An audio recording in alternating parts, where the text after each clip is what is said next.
I'm Anna Noucas, Senior Manager of Business Development for Sol Systems.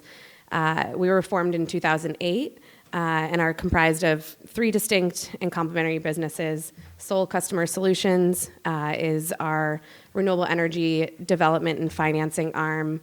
We also have a trading arm and a larger tax equity financing arm. But most importantly, as a part of Nebraska, we've formed the End Solar Initiative, which is Sol Systems, GenPro Energy Solutions, and Cliff Mesner from Mesner Development. And we're out here in Nebraska trying to promote and integrate solar as much as we can with public power. So that ties in, I think, really well with what these guys are going to talk about today, integrating with public power and making sure that the public fully understands the benefits from renewable energy. So to get us started, I wanted to see who all was in the audience with us today. So how many people work for public power? Raise your hand. Okay.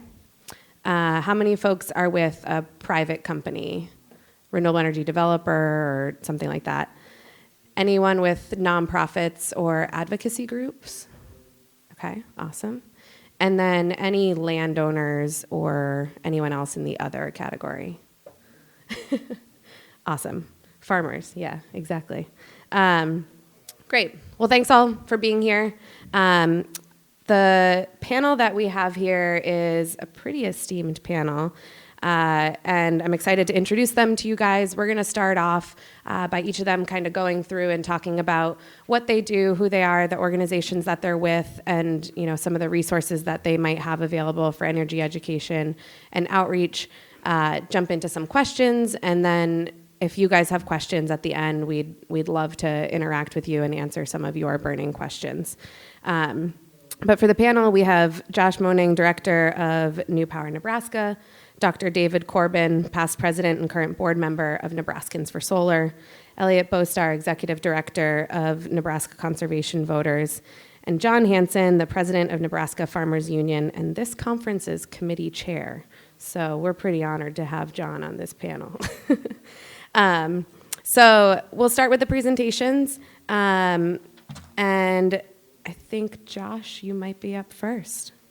All right. Well, thank you, Anna. We get the privilege of being directly after lunch. We're going to try to keep you awake. I'll try to run through this. Anna, do you have the clicker? Yeah. Okay. Thank you.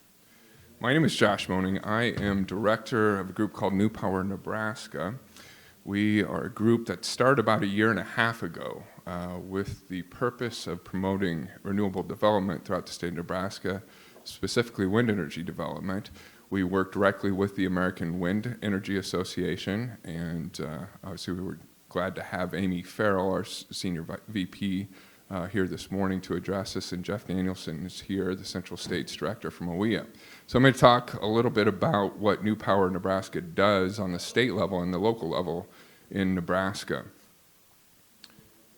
Our mission is fairly simple: shine a light on the benefits that wind energy brings to our rural communities and to Nebraska as a whole through generating clean power, new farm income, and new jobs. And we have three areas of focus to do this: public affairs and education, grassroots organization, and policy support. So what does that mean?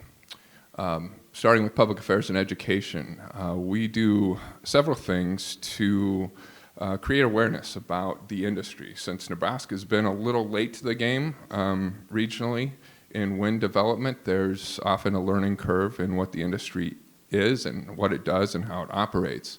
So one of the things we do is organize wind farm tours, which we found to be an effective tool in familiarizing local elected officials and state officials in what the industry does. So a picture here, I think I have a pointer. This is in Antelope County, Invenergy wind farm in Antelope County. The group here was made up of actually Madison County officials, county commissioners and planning and zoning commissioners who were considering zoning and siting regulations in Madison County.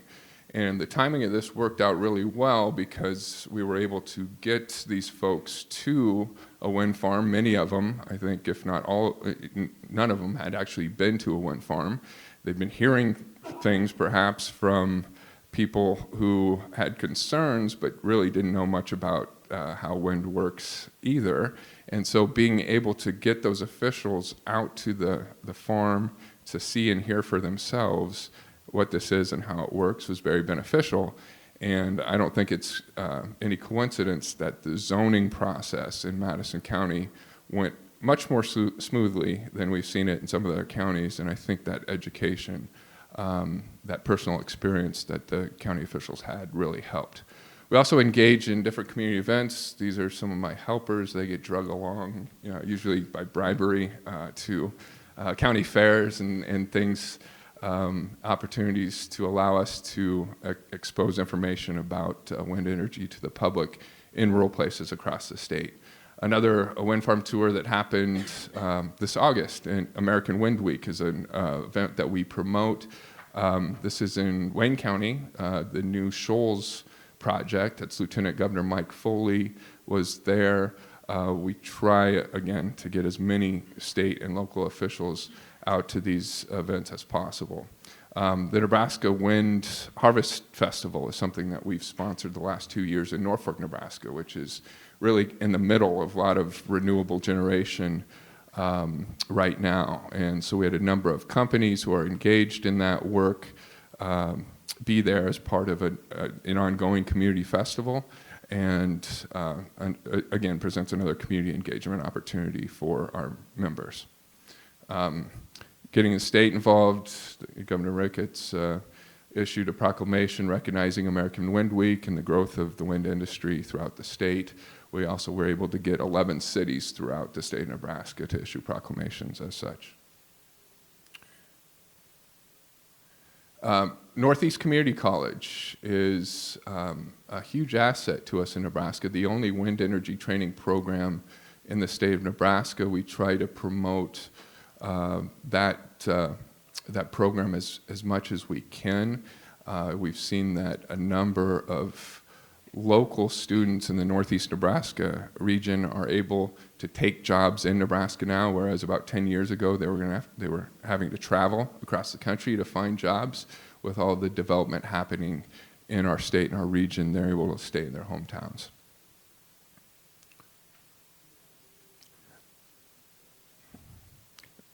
This is another wind farm tour that Congressman Bacon was able to join us on, which led to an opinion piece that he did in the Hill promoting wind energy development.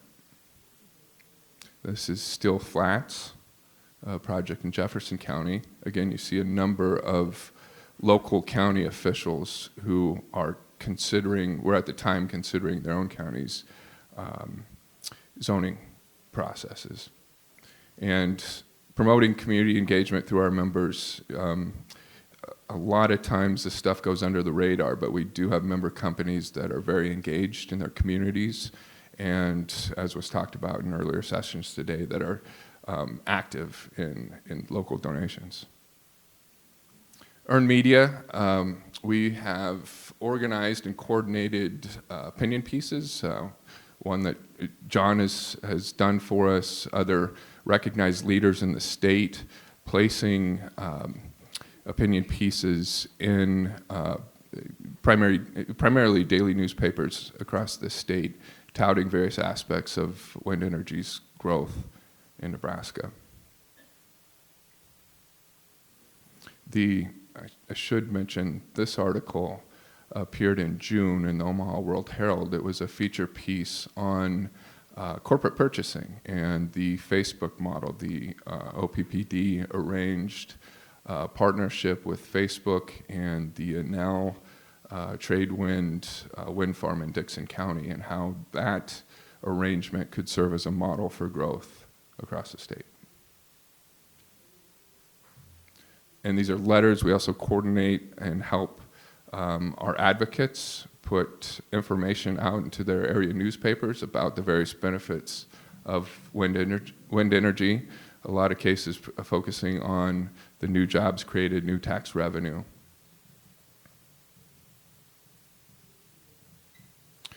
This is another element of our public affairs work, a paid media campaign made possible by OEA member companies pooling resources to promote Nebraskans, talking to Nebraskans about the benefits of wind energy.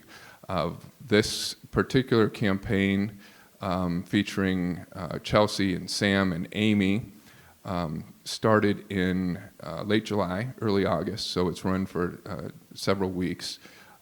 This is a print media campaign that has featured each of these individuals telling their stories.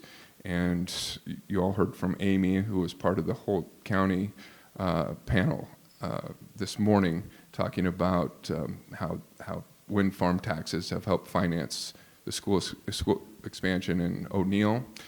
Chelsea is a operations manager, maintenance manager at an Antelope County wind farm. And Sam is a recent Northeast graduate who now has a job at the Dixon County wind farm. This is a video that we helped line up with the OEA communications team.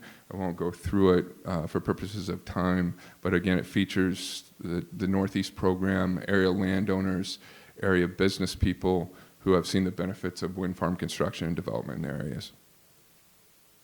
And the campaign also features, I should mention, these ads are running in 150 newspapers, weekly and daily newspapers across the state, and have been for several weeks now. It's also supplemented with a radio and digital ad campaign. Grassroots organization. So as we go about our work, we are signing up folks who are willing to be vocal advocates for wind energy across the state. At times when it's necessary, we engage those advocates to communicate with their elected officials, whether it be the state or local level. And so we do ongoing education about what's happening in wind energy across the state through a monthly newsletter and through social media, which we've grown quite rapidly over this year. An example of this engagement was this legislative session where we had some frankly anti-wind bills that were introduced that did not advance, and we engaged more than 100 of our advocates to sign on to a petition, a letter that was distributed to each state senator expressing their opposition to these bills.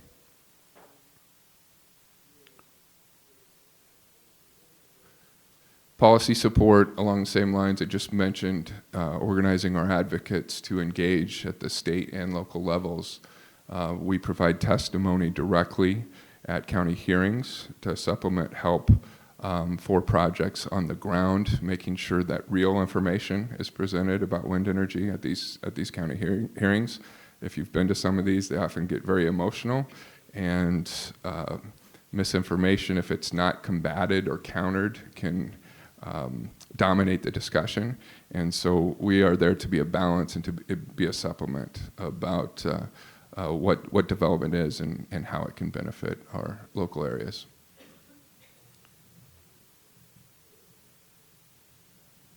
And with that, I'll stop. I think I've taken my time.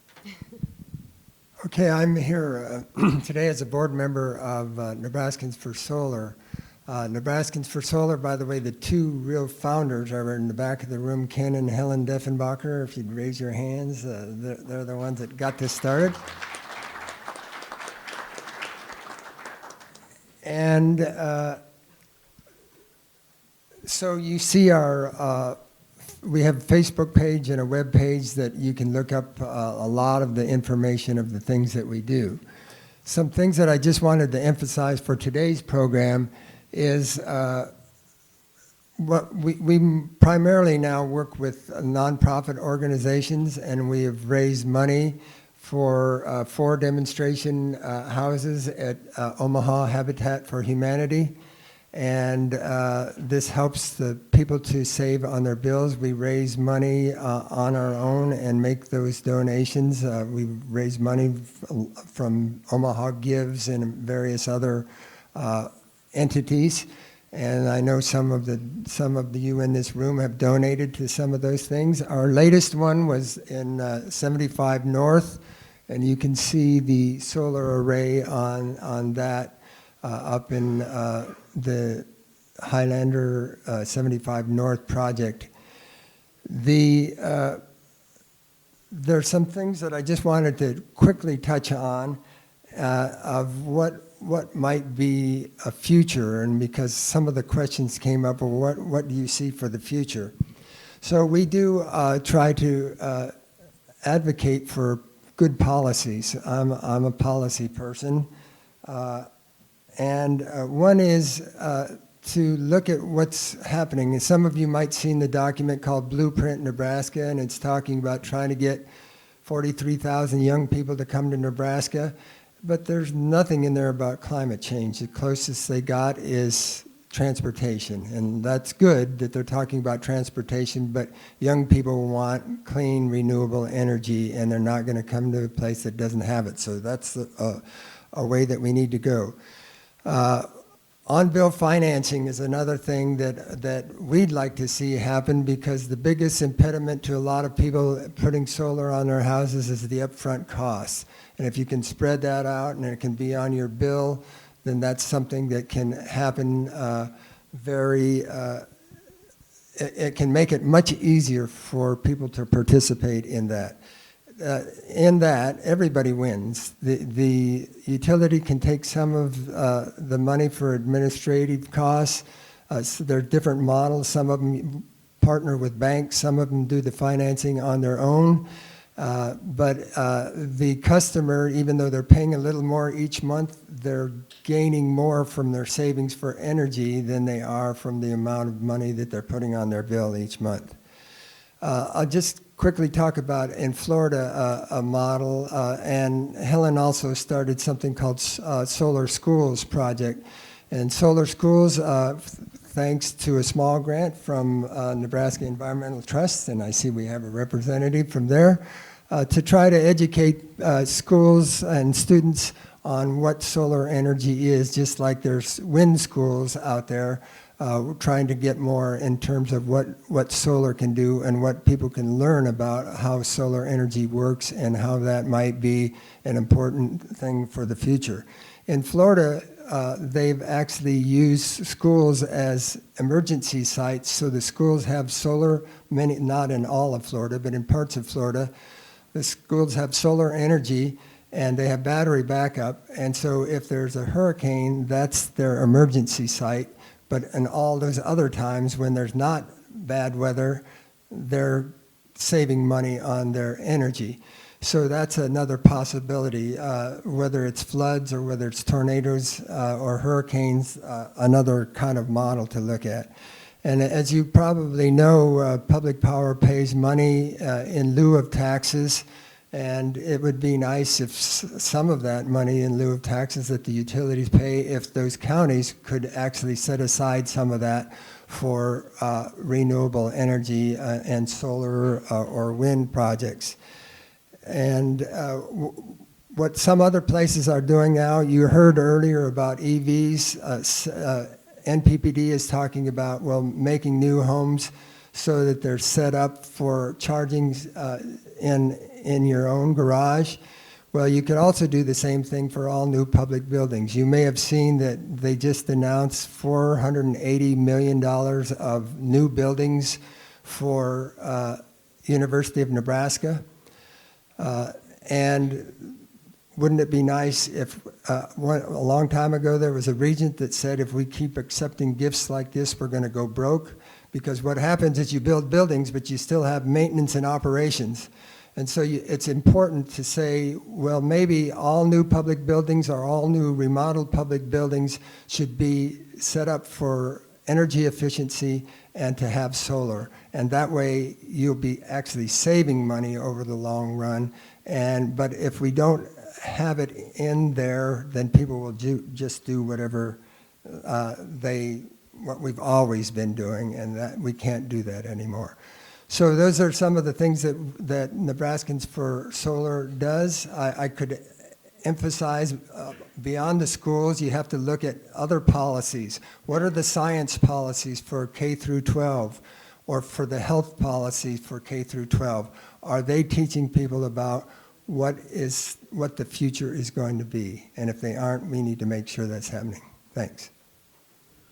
My name is Eliot Bostar, and I am the executive director of the Nebraska Conservation Voters. And I don't have any slides, and I'll be pretty brief because I think the more interesting part of this is hopefully the Q&A that will come after we give our kind of background spiel. So NCV works to improve environmental practices and policy and opinion in the state of Nebraska through essentially three primary functions: education, advocacy and outreach, and then through our electoral program, where we support candidates for office that share very favorable positions on environmental policy. So I'm going to kind of go through those briefly. On the advocacy side, Josh kind of hit a lot of the points, and we work with his group a lot, but engaging with policymakers, trying to relay public opinion to those that make decisions, so that the maybe unpopular policy related to conservation or the environment is defeated and popular positions are advanced. For our electoral work, so far, we will endorse candidates for office, but we've gotten involved in about 24 campaigns since I started, which is 6 years ago. So we'll actively support candidates for office, and so far we've succeeded in winning about 80% of all of our races that we get involved in. The education piece, we have about 25 organizers that work for the organization, and they're spread out across the entire state, because one of the things that we found in the early years is most of this work was being done in Lincoln and Omaha. Obviously, John Hansen, your organization, is completely an exception to this. But a lot of the environmental engagement was happening in the two big cities. There wasn't a lot going on in rural places. And the model of that work that was being done was bringing out, it was very good at engaging the communities and the individuals that were interested in being engaged. So essentially, you have an event and people come, they sort of self-select their own interest, so that you're going to get the people that want to be there. And what we found was that we really needed to do was to increase the level of awareness of conservation issues, and increase the priority that those issues had within the general population in Nebraska. So that's what took us to base our organizers across the state. We actively organize in 25 communities in the state. We hold 300 educational events a year. And over the last few years, we've had 30,000 individual unique Nebraskans come to our events. We've knocked on, because we also do a lot of just canvassing and going door to door and talking to people in these communities and these towns about what they care about, so that we have a sense of that, and we can also tell them about things that are going on in their area, from the very local level to the state level, to how those things then relate to the national and global scale. So we've knocked on 650,000 doors in the state. We've sent about 1.5 million pieces of mail to members of the community of Nebraska. And this has led to an incredible, let me take a step back. One of the things that we do is whenever we engage with someone, we have them fill out a survey, and it looks at base level knowledge about environmental issues, conservation issues, how much they care about it, what's important to them, and and then we have other questions that sort of relate to their motivation. And once someone has sort of entered our program in whatever way that is, we then survey them again. And what we're seeing is something like 95+% of people, their interest and their priority of these kind of issues goes up. So a big part of what we do is around energy, and that's mostly because Nebraska has such an amazing opportunity around renewable energy, and in ways that other states can't. So Nebraska should be a leader in this regard. So it's one of the big things that we bring to the community. So to that end, something else that we do is we try to really understand what people think and what they care about. So we also do a lot of polling. So we recently did a poll that just concluded yesterday. So we got the results yesterday. And so I wanted to share just a couple of top-line things from that. And it was because it was mostly focused on energy. So when asked if utilities should, say, develop, if they need to add generation to their portfolio, should they prioritize renewable energy or should they prioritize fossil energy? 60% of Nebraskans said renewable, 22% said fossil. And then there are people who don't know, which, those are people to talk to.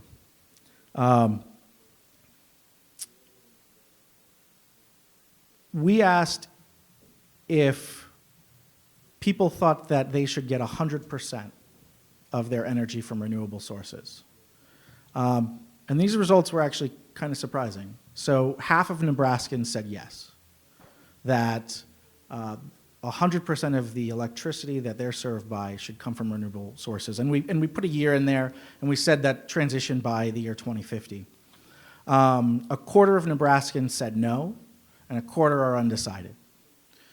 So I thought that was particularly incredible, that half of Nebraskans have made a decision, and that's what they want to see for their future.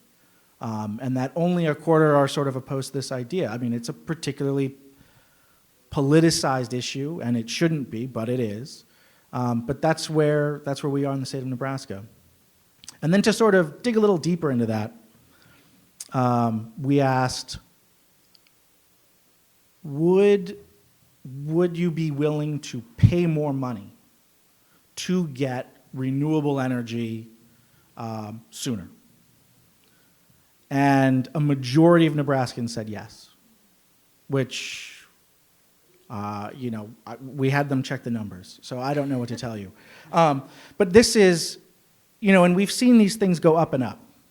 And so these are the highest these numbers have ever been. I've never seen them go down.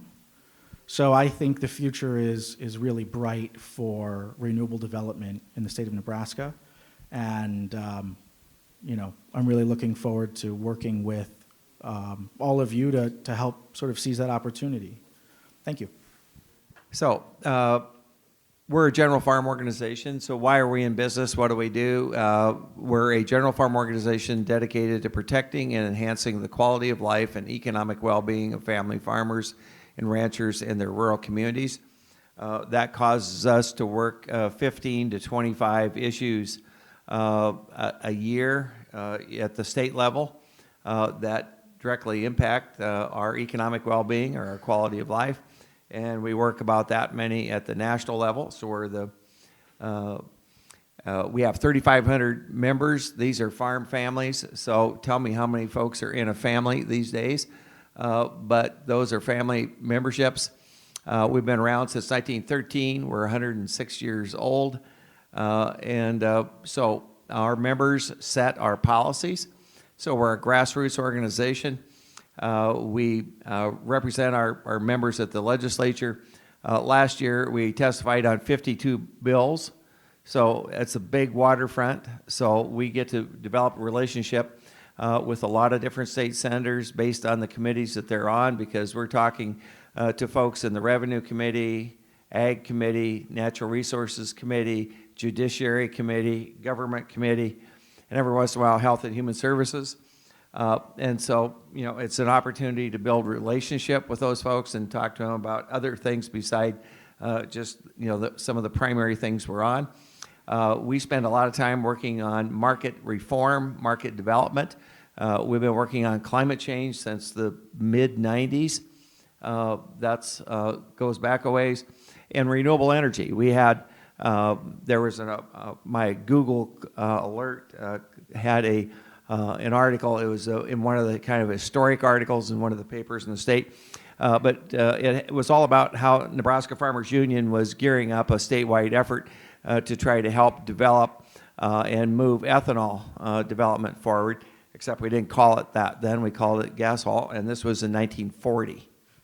So that goes back a ways. And so our organizational structure, we have a triangle. The education is at the base. The cooperation is on one side. Legislation is on the other.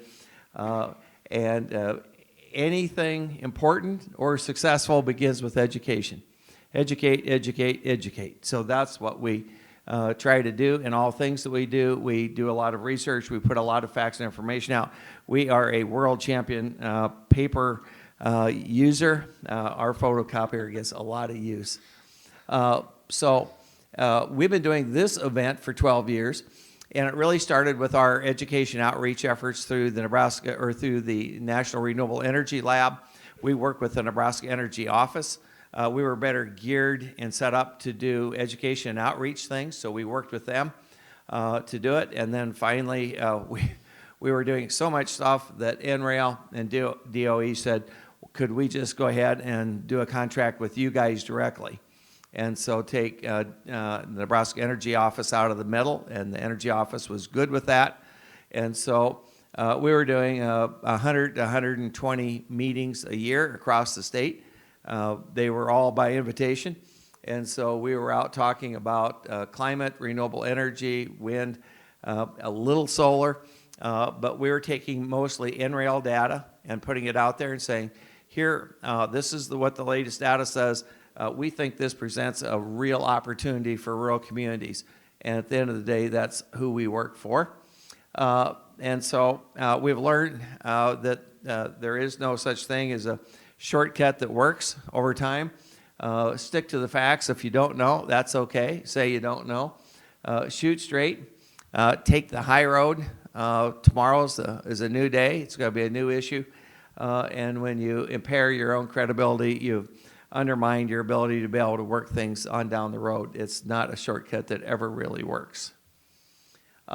So we have a lot. So what's the terms of the argument? What's the public framing? So Dan McGuire, who's sitting in the back of the room, standing in the back of the room, and so Dan used to be on our board, but he was also the executive director of the American Corn Growers Foundation. Those were the guys who were on these issues before Farmers Union was. They were a real leader, and they saw it as an economic opportunity for farmers.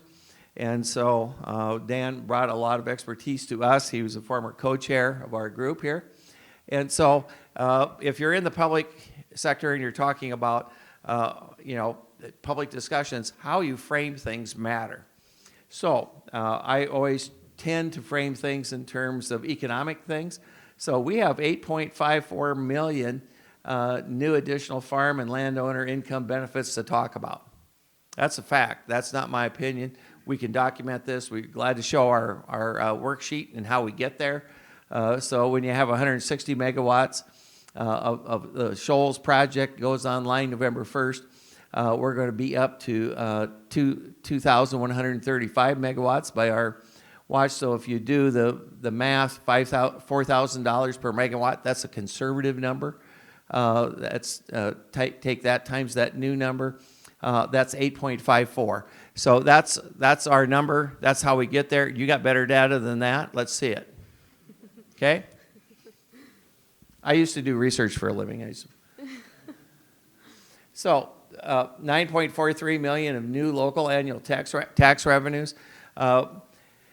In my other life, I chair and run the Nebraskans United coalition, so it's pretty much all of the education groups in the state and all of the ag groups in the state, with the exception of the Nebraska cattlemen. We work on property tax relief and adequately funding K-12 education. So one of the things we talk about constantly is that, you look at the demographics of rural Nebraska. God knows we need more people. God knows we need more tax base. We need more partners out there. We need somebody else paying property taxes besides just farmers. And so the more new businesses, more new tax base that we can recruit, the better it is. These are substantial new sources of revenue. They are game changers in rural communities that I've been doing rural economic development since 1974, and wearing one cap or another. These are game changers for rural communities. We've got $3.736 billion of new capital investment. Again, we show our work. Here's how we get to it. You got better numbers? Okay, let's talk about it. But you can have your opinion about a lot of things, but the facts are the facts. And the facts are on our side. It's like those people who went to law school, they say that when the facts are on your side, you should use the facts, and when the facts aren't on your side, you should talk about something else.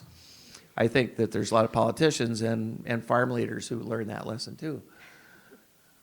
So we've been doing these things because these are great new value-added opportunities for landowners. We already own the land. So if you do the value added and you bring additional value to your corn through ethanol, great. If you bring new value to yourself by using the sun and using the wind, which if you own the land, you already own the access and the use of the wind and the sun above your property. So here's an opportunity. Do you want to take advantage of it or not? These are good paying jobs. These jobs for wind turbine folks, for example, are running about $60,000. There's just not a lot of $60,000 a year plus good benefits jobs in a lot of rural communities.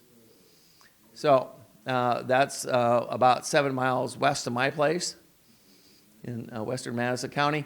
So we already talked about that. You can put these pivots or these turbines on ground that you can't put pivots on. And so look at our natural resource base. So we're number 3 in wind energy potential. We're number 9 in solar. We're the number 2 in the nation in ethanol. And so the question is, we've taken advantage of ethanol. Are we going to take advantage of wind and solar? It's a fair public policy question. We do a lot of stuff on climate. In our view, climate is the 800-pound gorilla in a very small bathroom. And we have to talk about it, and we've been talking about it since the 90s. And so if you're in agriculture, it's real. Changing weather patterns are real. It changes what you do, how you do it, what you can do, what you can't do, all of those things. So from a practical standpoint, instead of just talking about it, when you look at climate change, the more renewable energy we use, the less stored carbon we release into the atmosphere that make an already bad situation worse.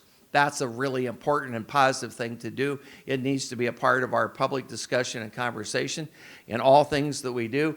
And the second thing is, and we spend a lot of time on helping build healthy soils, the more healthy the soil is, the more water holding capacity it has, the more ability it has to be able to absorb large rainfall events, the more ability it has to be able to take carbon out of the atmosphere. We can take about 1/4 of all the carbon that's in the atmosphere, and we can sequester it in the soil, and that helps build soil that has more capacity, and it helps reduce the amount of carbon in the atmosphere. Agriculture must be a part of any kind of real serious effort to do what we need to do relative to somebody who's just moved next to the light. If we're going to do what we need to do on climate, and the sooner the better, because the sooner we act, the less it costs and the less extreme that are the things we need to do. John was talking about how this conference was founded around renewable energy education and outreach. And I just think it's incredible 12 years later to see the crowd that is here, and then also listen to the results from Eliot's survey about how a lot of progress has been made, but there's still clearly a quarter of Nebraskans that need some education. And I know we're out of time, and you guys covered a lot of my questions just in your panels, but I just want to emphasize that for everyone that's here. You know, think about who that is in your community and how you can connect with the folks that are up here to make sure that renewable energy education and outreach is happening across the state. So with that, please give a round of applause to our panelists. Thanks for doing this, guys.